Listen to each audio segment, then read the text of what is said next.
Hey everyone, welcome to Jojo's World. You thought that we would never come back, and yet here we are. Yeah, you thought last episode was the last episode because of how we told you it was the last episode, but we lied, and we're back and we're better than ever. We're here forever.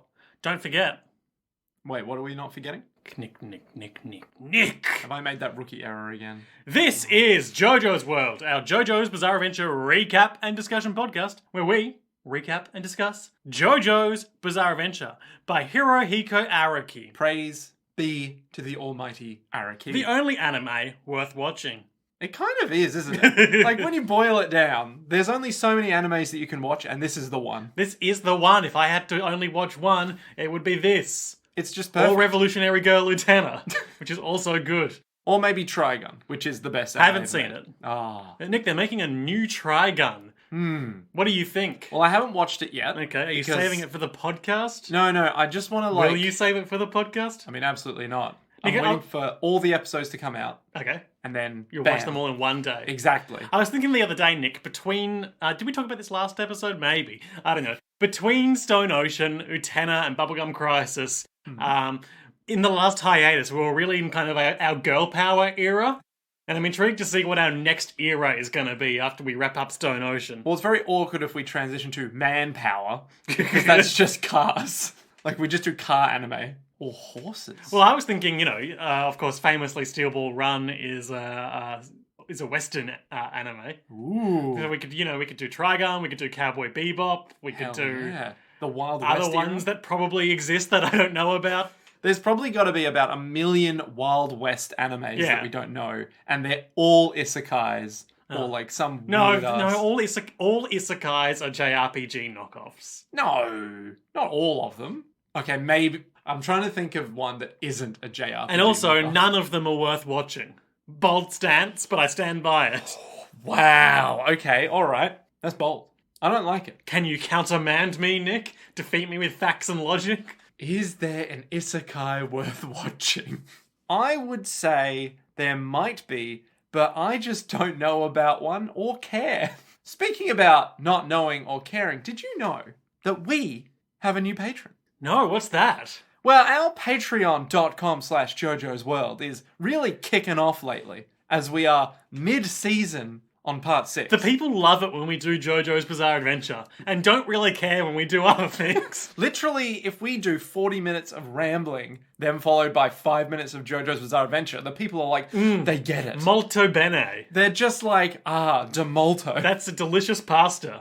That is a great fettuccine carbonara delivered right into their veins. The Gnocchi boys are here to party. They really want that spaghetti bolognese, which the Italians definitely made. Oh, what's the one that's it's spaghetti but just with butter?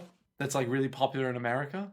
The one that you just put the butter in, and then you melt the butter, and then you put the spaghetti in. I'm just gonna say the words buttered noodles and assume that's what you're talking about. So anyway, we have a new patron. No, we do. The devil, you say? I say it with pride. $5 a month from the devil.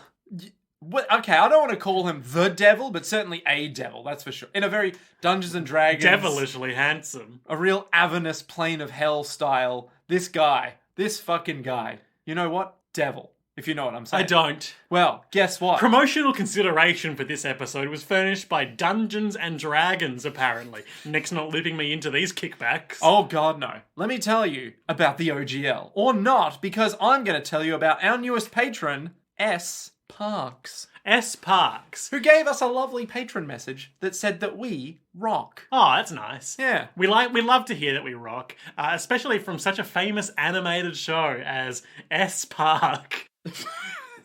S. Park. Yeah. The famous animated show. You've got Carmen, you've got Kyle, our friend. Yeah, okay. You've got Little Dead Boy. And now they're like, I don't give a crap about the liberal establishment, Mom. Where is this going? South Park. Oh, I'm with you. I need you to follow me. Yeah, I'm with you. I'm with you. Yeah. The liberal establishment. Anyway, S. Park, thank you very much for listening. We thank you for sponsoring this episode in which we are discussing the 21st episode of Jojo's Bizarre Adventure Stone Ocean, which is, of course, the... Liam, don't hesitate. Never hesitate. Hesitation is defeat. Hesitation is oh, God. 173rd episode of JoJo's Bizarre Adventure as a whole, covering chapters 679 through 684 of the manga. Now, can you imagine drawing 684 chapters of one thing? That's more episodes than we've done of podcasts. Yeah, I reckon I could. It just depends what I'm drawing, you know? Okay, I feel like you're not engaging with the spirit of that question. No, but so like, much as you are the literal meaning of it. Well, I mean, if you think about it, Araki has made an anthology series, right? So he's not really drawing the same person over and over. He can just pick. And anytime he's like, you know what? This one, it's just going to be about, like, some dude in, like, France. And his whole problem is that he can't get, I don't know, like a car. And then he's like, how do I get the car? Stand battle. Yep, that's coming soon. JoJo's Bizarre Adventure Part 10, L'Automobile Dreams. What's the end villain gonna be? Oh, God. Second-hand car dealership. Yeah, it was a thought. Or just like a wrecking yard. Ooh. It's like, yeah, that car's well overdue. It's going to be that sequence from Heavy Rain where you go to the wrecking yard and fight a guy. And then you need to take the pills, except it's like all the buttons pressed at once because they really wanted you to fail. Except in this, it's his stand is like, nah, I don't want to do it anymore. It's like, no, you have to do it. He's like, no, I'm sentient now. I don't want to do it. Nick, shut up. Yeah, right. I've beaten you down so much.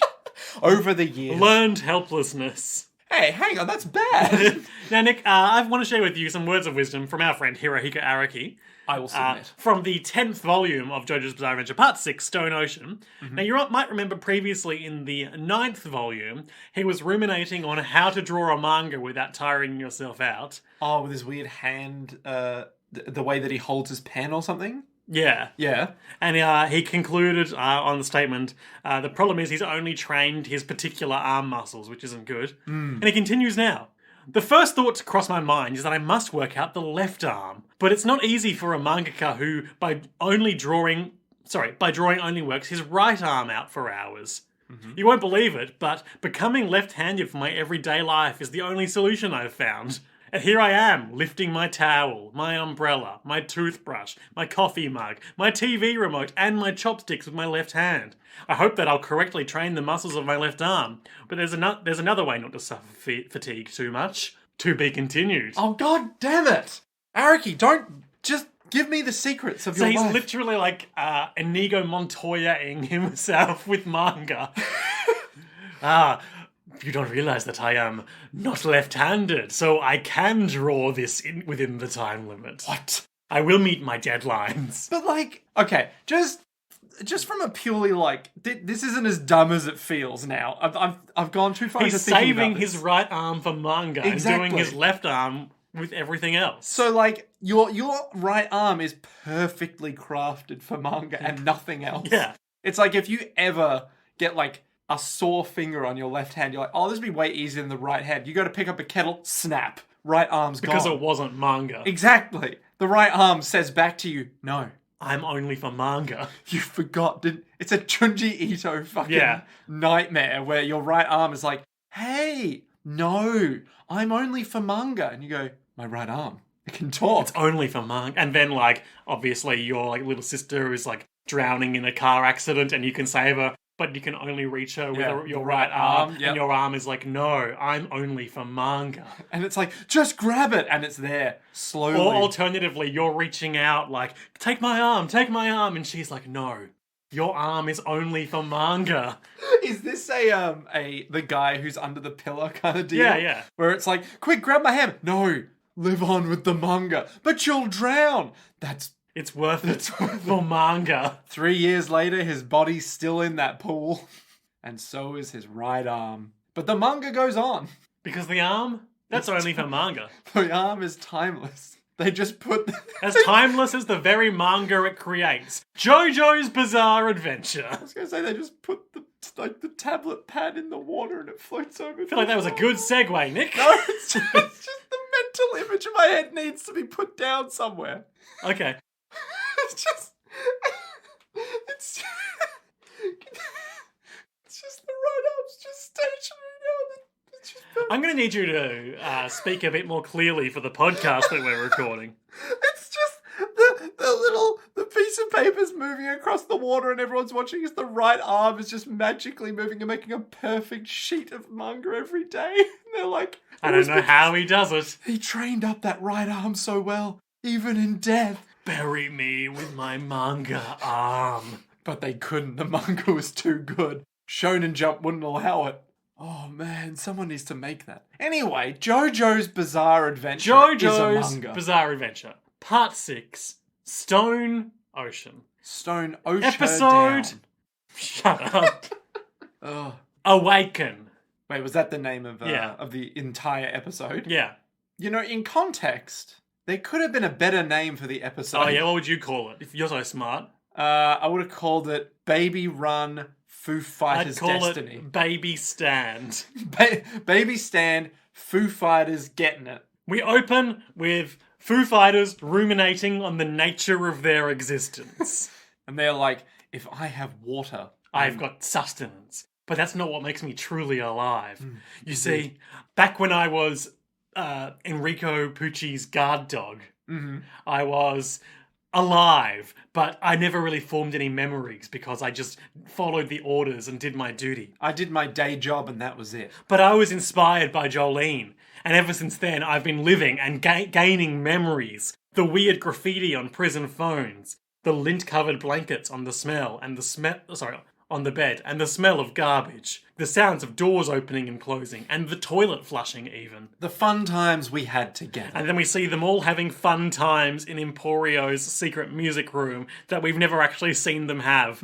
But they all seem to be gathered around Foo Fighters' foot that she's holding up and laughing at it. Hermes, in particular, has an extremely wide smile. As does Jolene. Jolene looks like something from a fucking Asterix comic. And Weather Report and Anasui are looming in the background, but their faces are unseen. So we don't know if they're enjoying the foot or not. Anasui, I assume, is just there being like, oh, that Jolene, I love her because she laughs. And the Weather Report's just there being like, I can't laugh, that's too much. I would have appreciated some more of these little vignettes prior to now when she's looking back on all the good times. But why? Like we had when they were doing opposites. Oh, yeah, but not really anything other than that. Yeah. But, you know, you can never have too many vignettes in a show. Unless That's what I'm saying. We haven't had enough. More than one.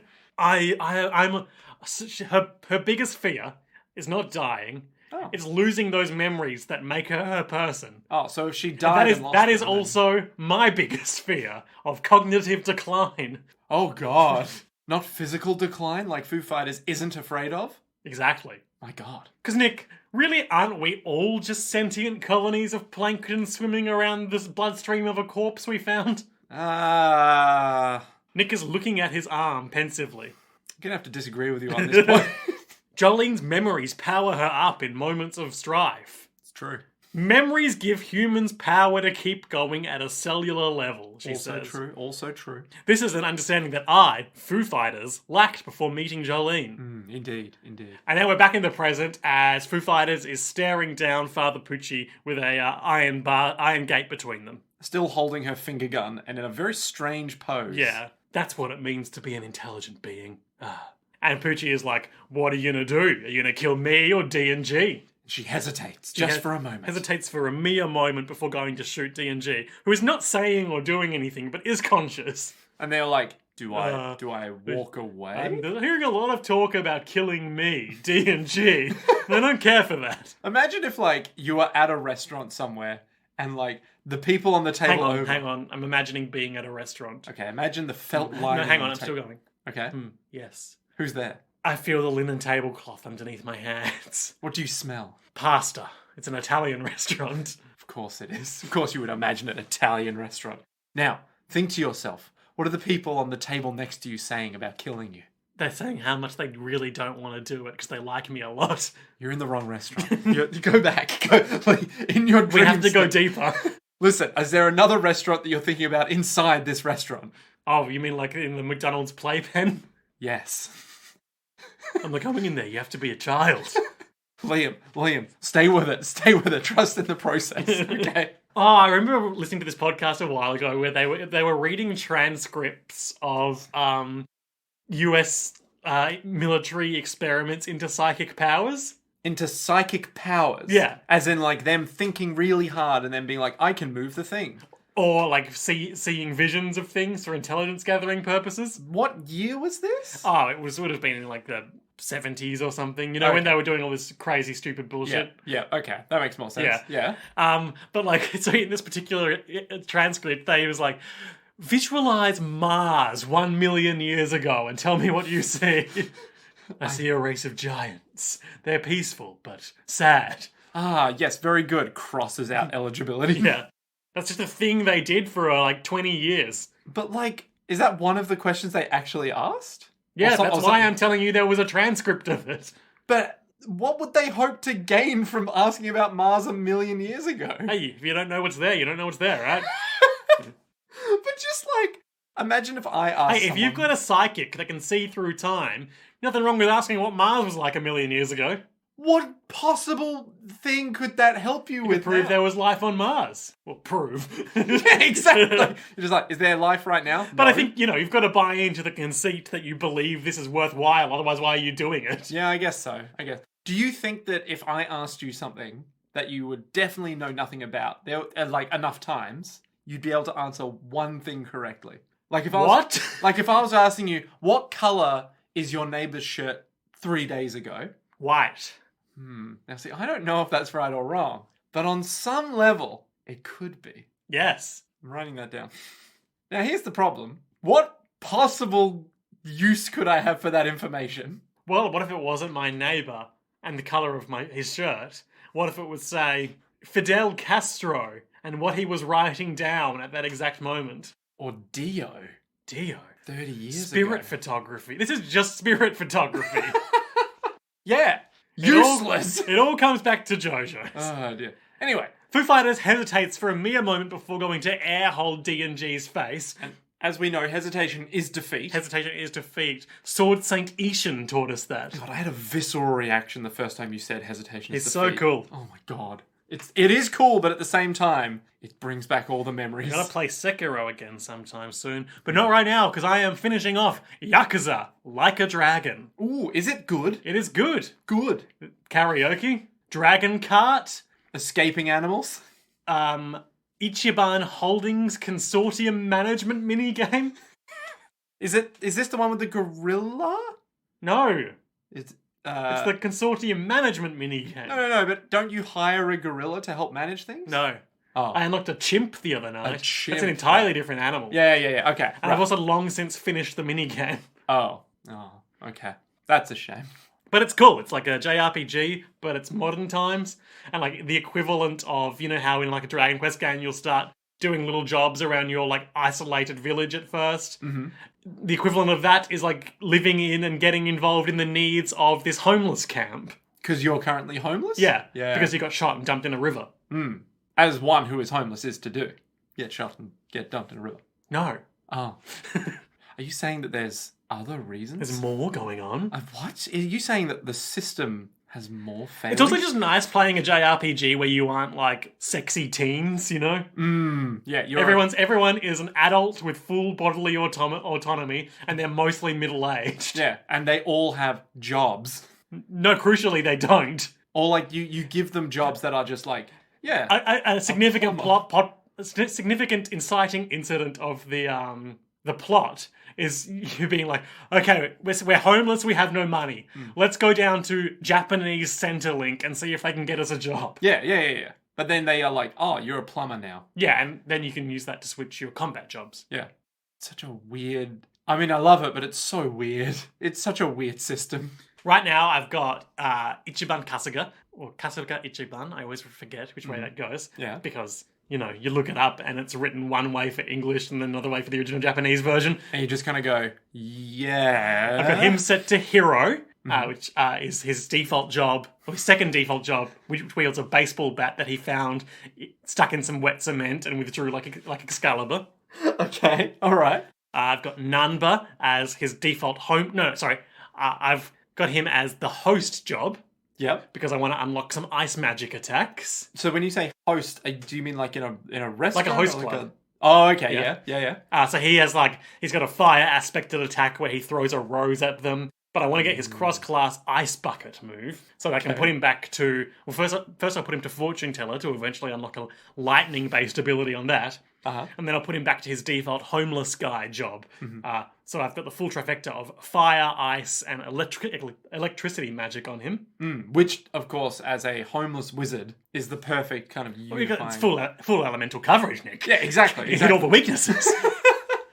If you come across some weird flash mob guy in the street, you're going to be ready. I'm almost done with Adachi at his default detective job. Yep. I want to unlock one more cross-class ability on that before I switch him to Enforcer, which is like a riot cop that wields a riot shield and baton. Yep. Like a sort of like armored knight equivalent. Okay. He's got a lot of good defensive abilities. I like the idea that you've gone to Centrelink to say, this is my job now. They give you all the gear to take home with you, and then you never show up for the job. And you're just running around. Getting into street fights. Exactly. This fucking game.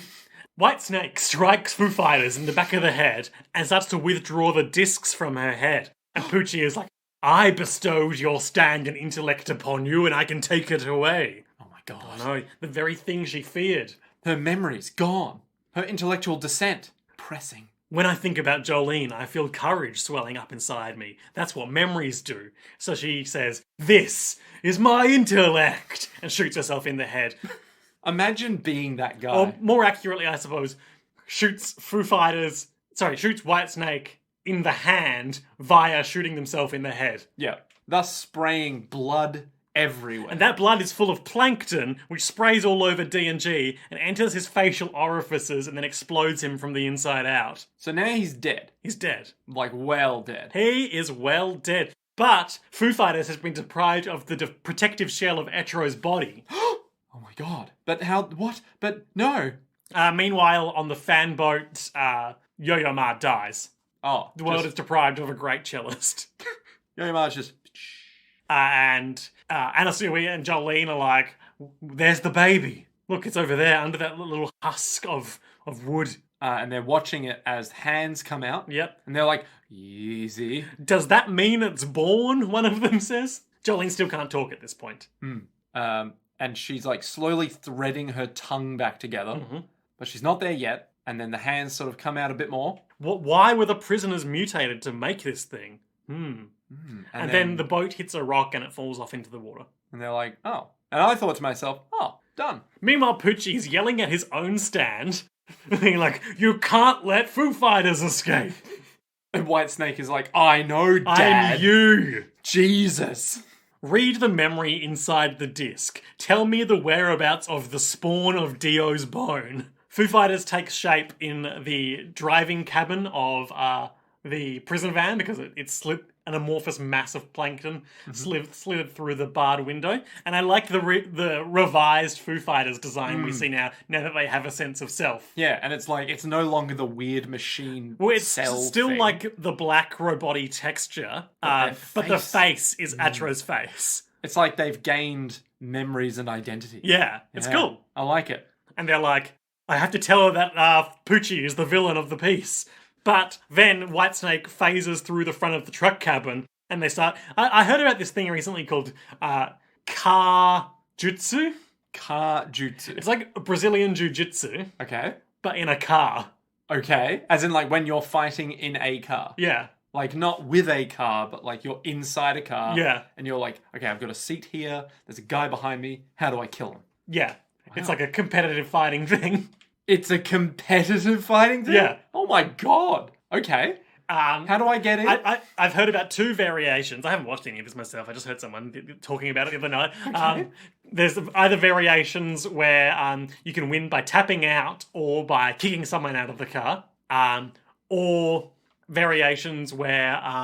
what was it? So there's one where getting out of the car makes you win and one where getting out of the car makes you lose.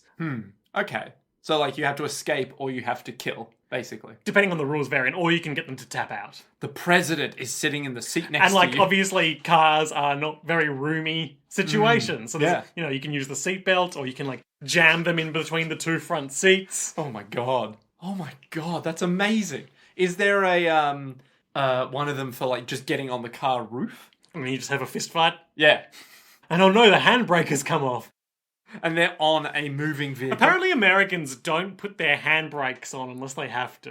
This is something I heard, I was reading on Twitter recently. A lot of Americans being like, why would I put my handbrake on if the car's on a flat surface? But, like, why wouldn't you? Yeah. Like, it's there so it stops the wheels moving.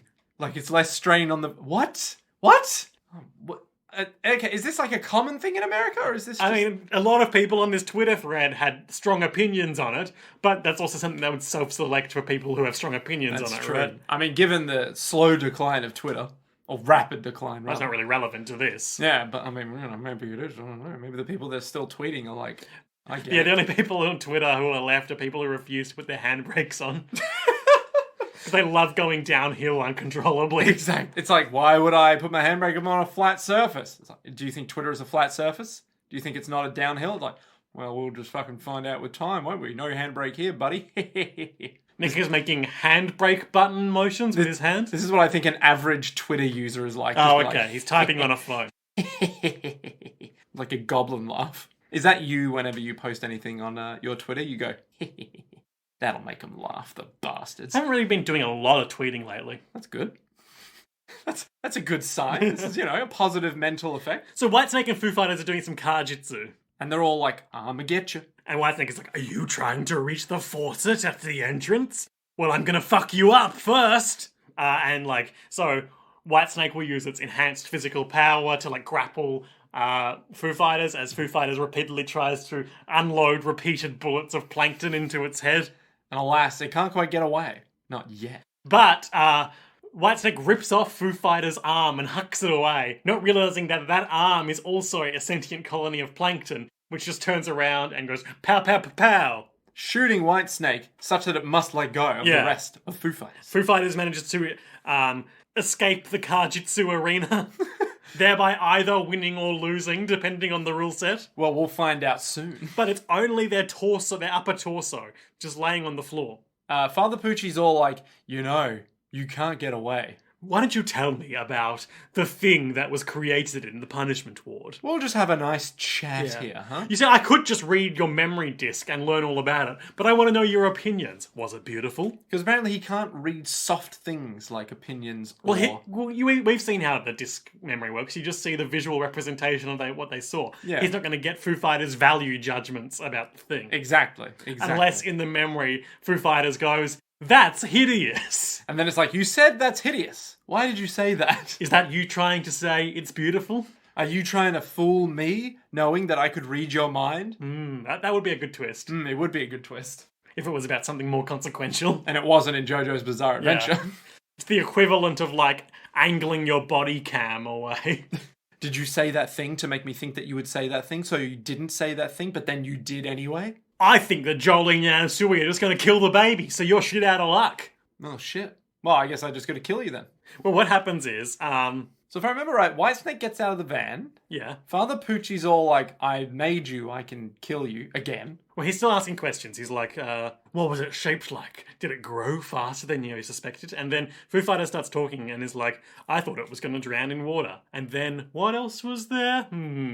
Let's see. And Foo Fighter, Poochie is immediately like, wait a minute, it's stalling for time. Look its legs over there are running away with the disc. And just a pair of legs with a disc inside them, Yeah. like, away I go. And as Foo Fighters' head crumbles away, it says, my soul isn't in my head, it's in my legs.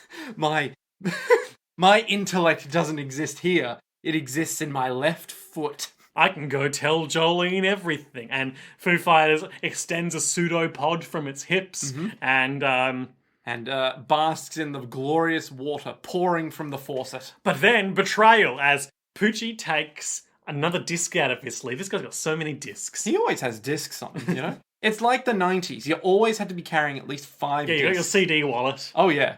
Which I definitely had. And man, it was a time. And he inserts the disc into the remnants of the Foo Fighters' top half, and it contains a stand that boils water. Yeah. Basically.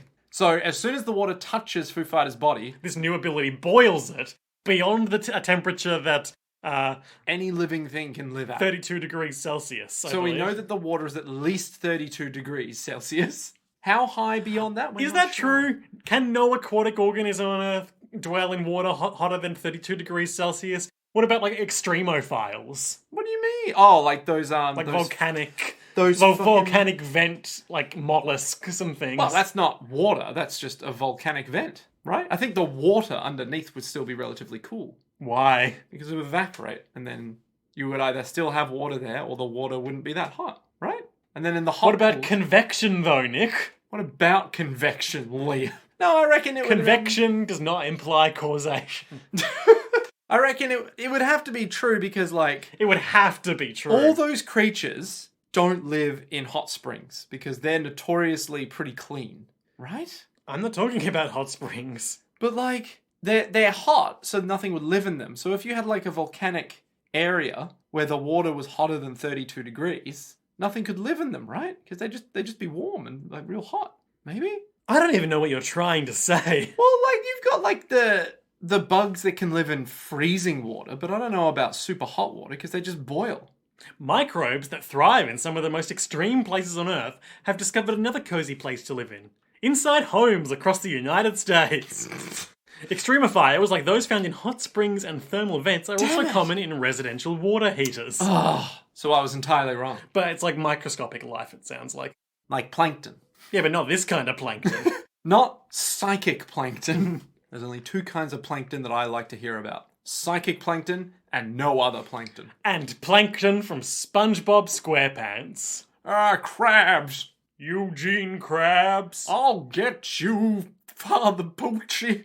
I'll get the recipe for those damn stands. Yeah, Foo Fighters is essentially scalded to death. Fuck. So we get the death steam. Yeah, In a very famous literal JoJo's sense. death steam, Yeah. more tangible than ever before, Yeah. as, their face warps and melts Their bulging form explodes. until, like, all the black goo, like if you were boiling meat off a bone, like, all the black goo just slowly dissipates around the disc that remains, and we even see on a micro level, like, the last few pieces of plankton just crumble Disintegrate away. Yeah.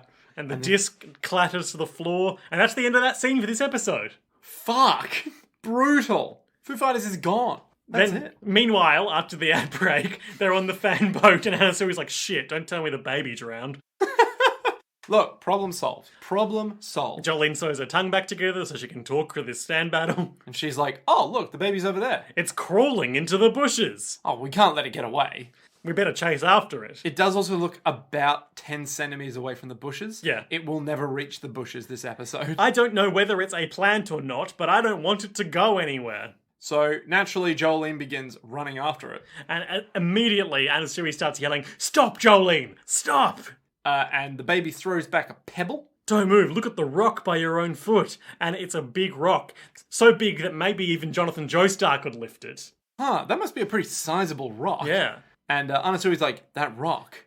Turn it's around and got- look at me, Jolene. And he's like twice the size she is. She's like hobbit size. And he's stroking his chin, being like, something is amiss here, Jolene. Something's not quite... I can't quite put my finger on it. No. He says, oh, like in big giant talk, Jolene, something's not right here. Because that's how giants always sound like. She goes to chase after it again, and then he's like, "Stop, no!" and just like grab her hand, pull her, and he falls towards it. So now she is like twice as big as him.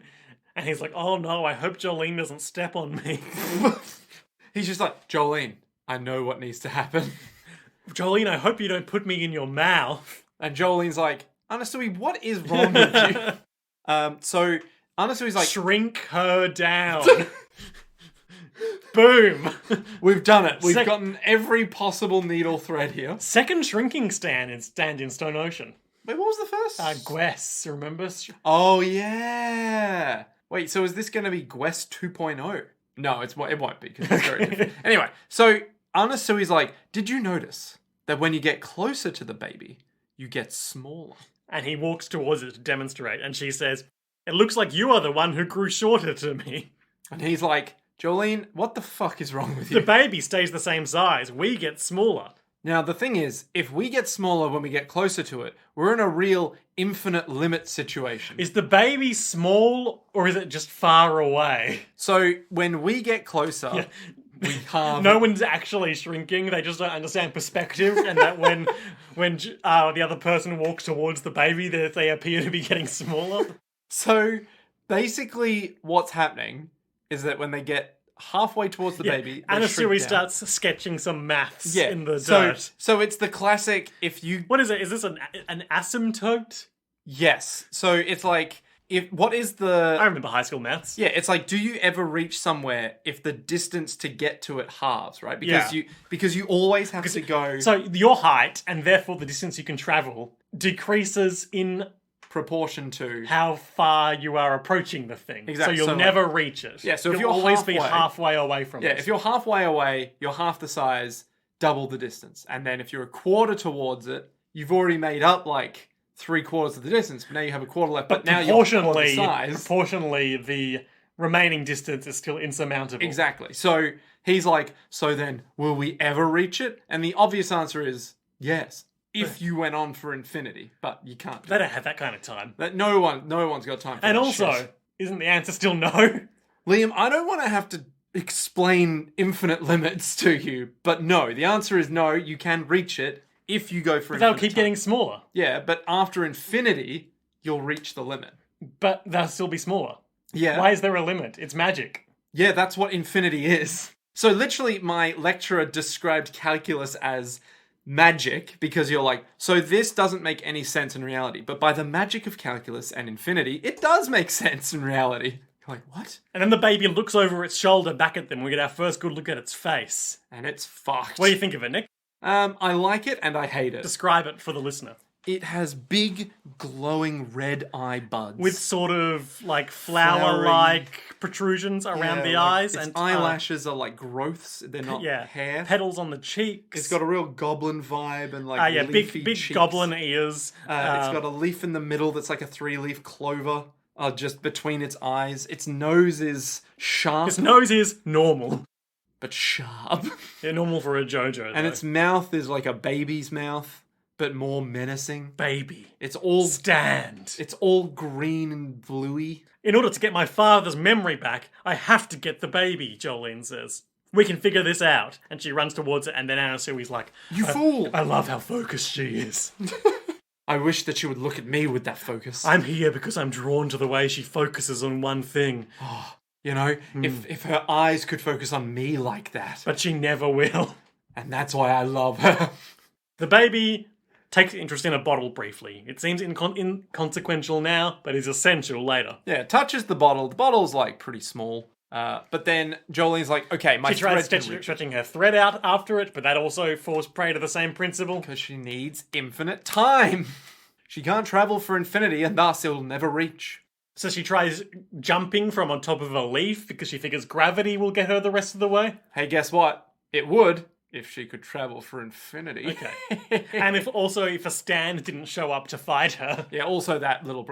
all maths problems are dumb because you forget That a if stand a will stand fight shows you, up. Yeah.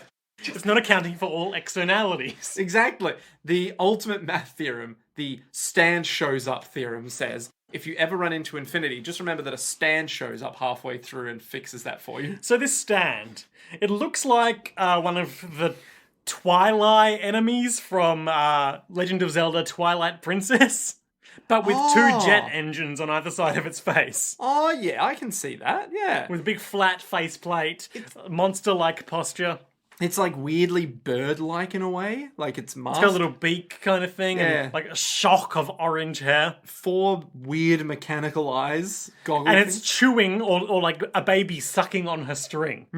And it's got wild red hair streaking back. Nick, the name of this stand, I swear, if it's dive up, down... dive up, down, left, right, is Green. Green Grass of Home. Huh.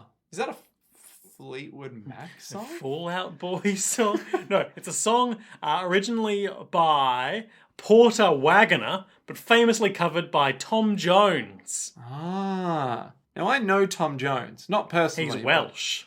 Yeah. But I don't know anything about him. No, I don't know anything about Porter Wagoner. Porter Wagner. No, Wagoner. Wait, so Porter Wagon. Wagoner. Oh. Lyrics per Wikipedia. Sam Porter Wagoner. A man returns to his childhood home for what seems to be his first visit there since leaving in his youth.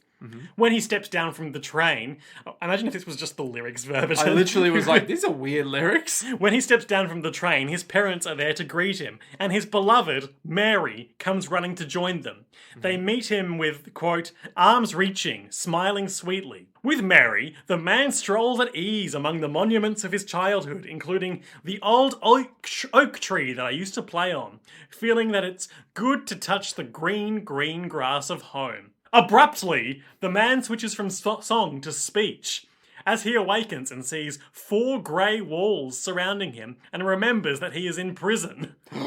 Just like Jojo. Bizarre Adventure. Yep. As he resumes singing, we learn the man is waking on the day of his scheduled execution. He sees a guard and a sad old padre, like Father Pucci, for instance, who will walk with him to his execution at daybreak, and then he will return home in the shade of that old oak tree as they lay beneath the green, green grass of home. Wise. Seems or excessively tied into the locations and figures of JoJo's Bizarre Adventure. So, just judging off how closely that feeds into this whole part, I suspect that we're going to see this baby a few more times. Oh, Nick. If only you knew what would happen. Don't. The JoJo Valet commentary for Green Green Grass of Home. Which is the stand, not the baby. That's right. Yep. The baby is simply referred to as the Green Baby. The Green Baby. Its host was designed to be a demonic baby. Wait, No, I'm faking you out. Okay, good. I was just like, surely there's more. Its host was designed to be a demonic baby. The idea for its ability came from the physical paradox of infinity. I think the design came from a tribal thing, like the Fool. The Fool? You remember Iggy's stand, the Fool? It's like a sort of tribal car skeleton robot that could control sand. Very vaguely, yeah. Very vaguely. It's been a while. It has been a while. Should go back and watch it sometime. I won't stop you. All right. But I also won't enable you. Oh, come on. There's a little bit of trivia about the Green Baby on the JoJo Wiki. Once again, voicing my disgust at the fandom-hosted JoJo Wiki's lack of detail, which I refuse to contribute to. I will just complain about. Okay. Does it have a favourite colour? It has a favourite food.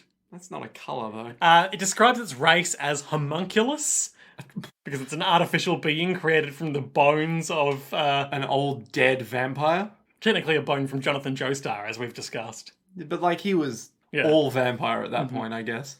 Its favourite foods, I should say, are human hair and dirt. You know what? I don't want to judge. You know what? Let him learn. You know? Citation is from chapter 95. And let's see if that's actually... If that's real? If that's warranted, or if it just interacts with dirt or food. And human hair. Inconclusive. I trust it, because I trust the fandom wiki. It may not be detailed, but what it does have there is accurate. The baby stand attacks Jolene in the air. And she's falling forever. She tries to web it, but the web itself shrinks. Because she's shrinking. Troubling. The stand grows. She tries to punch it, but it crushes her leg. And like, when we see I guess it like shrinks the bottom half of her leg. Well, when we see it, it does look like it's now flopping. Yeah. Like, I thought it just straight up destroyed it. It's trying to reduce me to nothing. Oh, no. And then Anasui saves her. By, like... Diver downing. Yeah, basically kicking them out. And they land on what I'm sure is like, you know, like a 10 centimetre step in the ground, but appears to be a huge cliff. And I think the baby hucks a little pebble their way. Well, hang on. They spend some time... philosophizing? Yeah. So you understand the idea of infinity, right? I don't know why a baby with such a powerful stand was born, but I know he will be an enemy someday. Jolene, this baby is your enemy. And Jolene's like, baby, stand. No, Jolene, but please, interpret what I'm saying. So the baby is playing with Jolene's shoe, and the stand hucks a rock at them, which turns into a huge boulder. As it comes back down. Yeah. And I think Anasui is like, hey, we need to No get time the to fuck think, out of the here. thing's chasing us. Yeah. And it's basically like a giant now. Yeah. And I have no idea how this happens, but they run and it throws another rock, and in the huge cloud of dust that ensues, they run inside the now giant glass bottle. The stand follows them in there, and now it's trapped in there. And Anasui explains, hey, you remember when that baby touched that glass bottle? It was curious. How, after it touched the bottle stayed the same size. And now we're inside that bottle, which means the stand can't get out. So if How I it have got in, I don't know. Yeah. If I have Diver down move the opening of the bottle around to our side, then we can get out. Don't think about it too hard. It's Jojo's, baby. So it starts moving around. They're getting And chased. the baby is also moving like it's trapped in the bottle. It's trapped. It's doing mime. Right? I guess? Yeah? It's miming the famous glass box mime. Yes. It's doing... who's the really famous mime? The French one? Tom Walker. Yeah, it's doing a Tom Walker, who famously went to French Clown College. Yes. And streams regularly on French Twitch. Sure. Twitch. Le Twitch. Twitch. Twitch. Bonjour, welcome. Today we are playing a game. I will restart it every time I die. They think they've won by trapping the stand in the bottle, but then the baby kicks the bottle at them and it rolls and crushes Anasui's legs. And Jolene's like, oh no, how are we going to get out? I'll have to break the bottle. How can we get away from this inescapable situation? And she's using her stand to smash the bottle.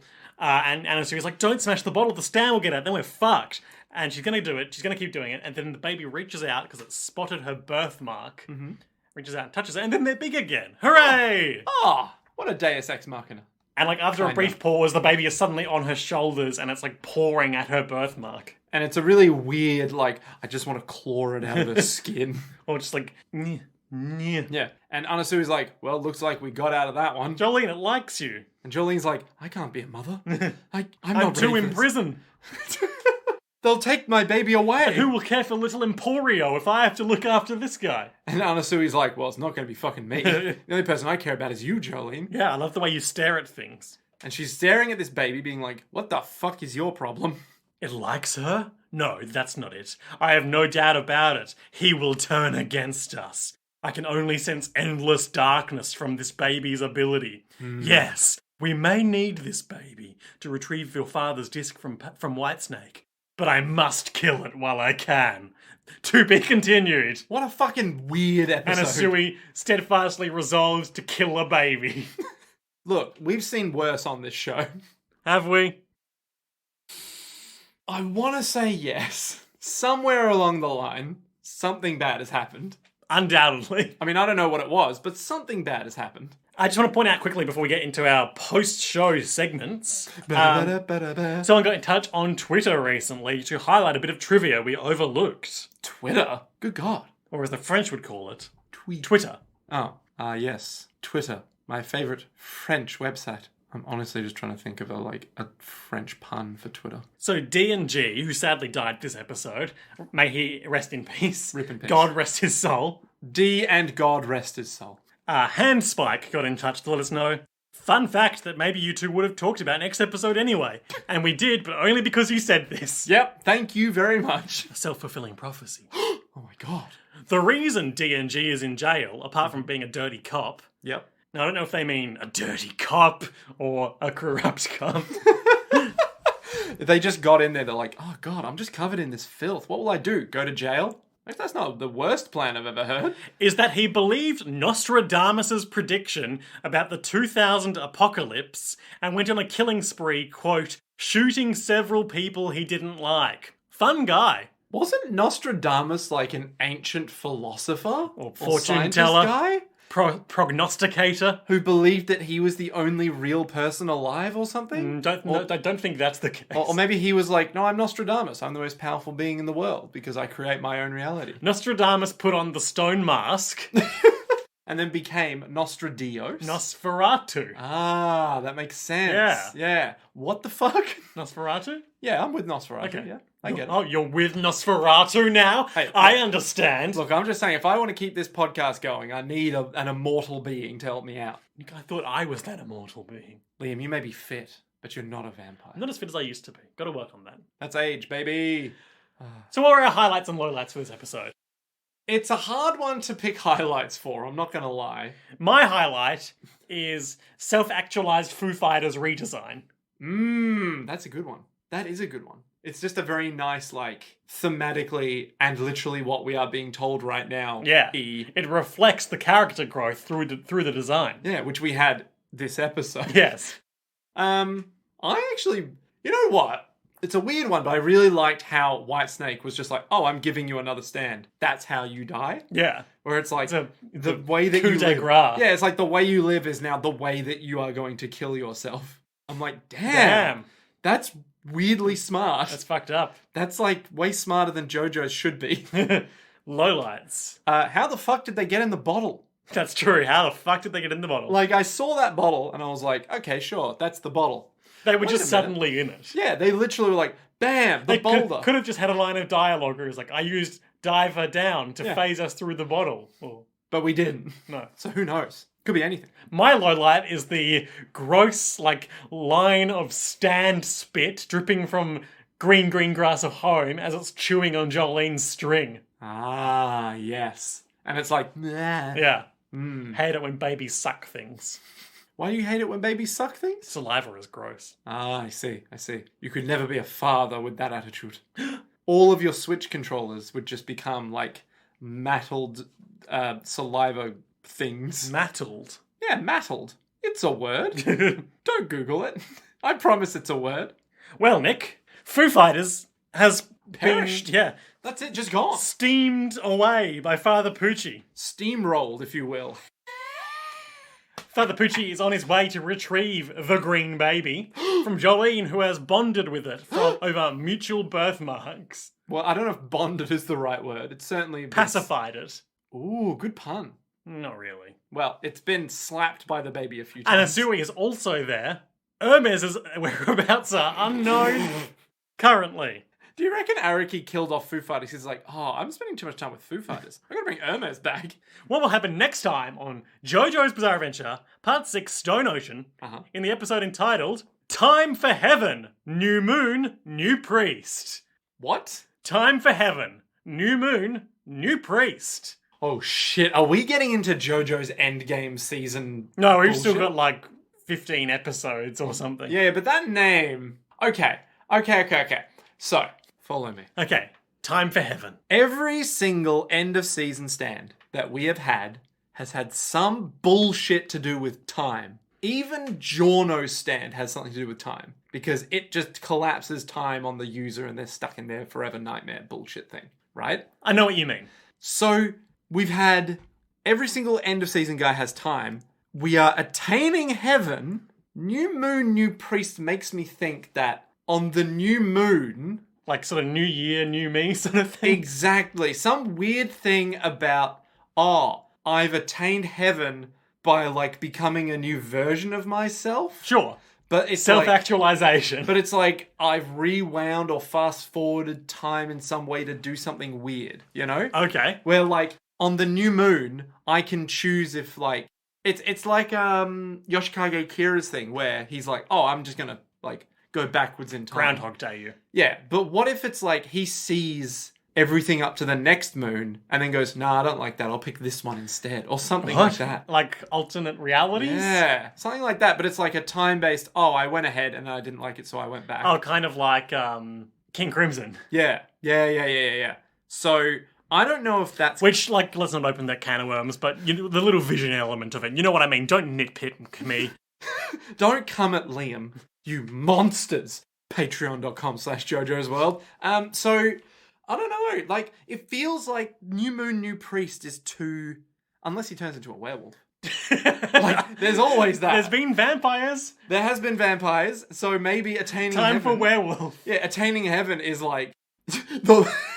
What if attaining heaven is like the weird world of darkness, like, when the werewolves came, everything ended. We had an apocalypse. So now it's like, we attain heaven.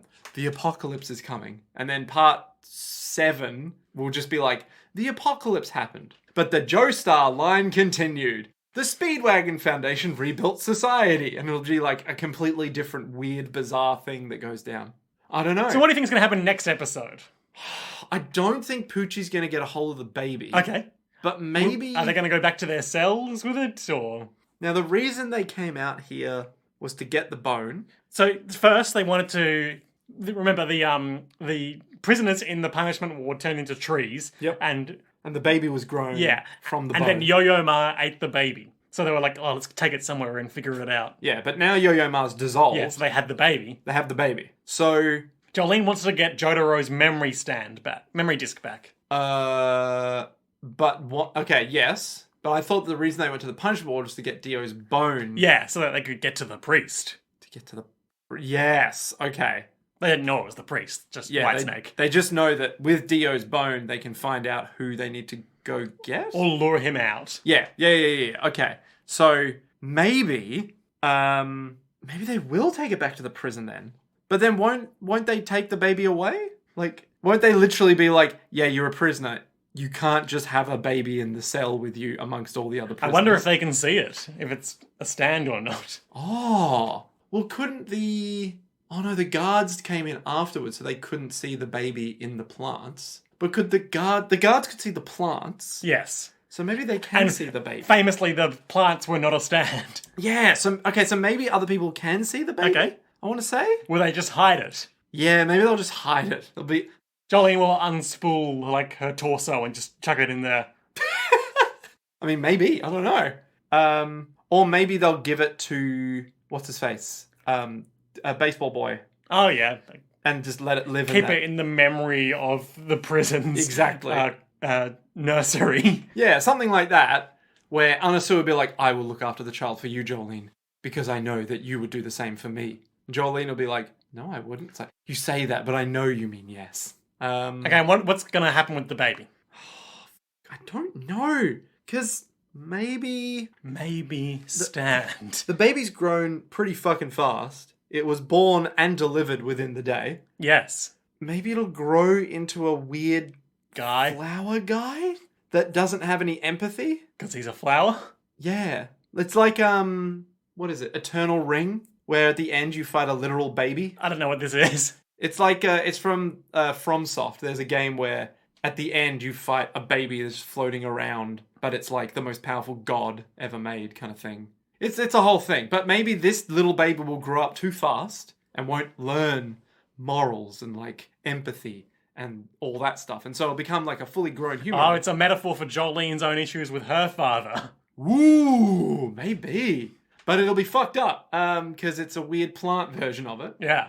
Or maybe it'll like go over to like the Arboretum or whatever the hell's in a prison. The Rose Bride. The greenhouse place, and just be like, I'm now one with the plants here. And like... Poison Ivy style. Yeah, exactly. So maybe they'll take it back and then... Oh, but if they take it back, people will just start becoming small around it. I literally have no fucking clue. Okay. Well, we'll find out next time on Time for Heaven. New Moon, New Priest. In JoJo's World, Part 6 Stone Ocean. But until then, to be continued.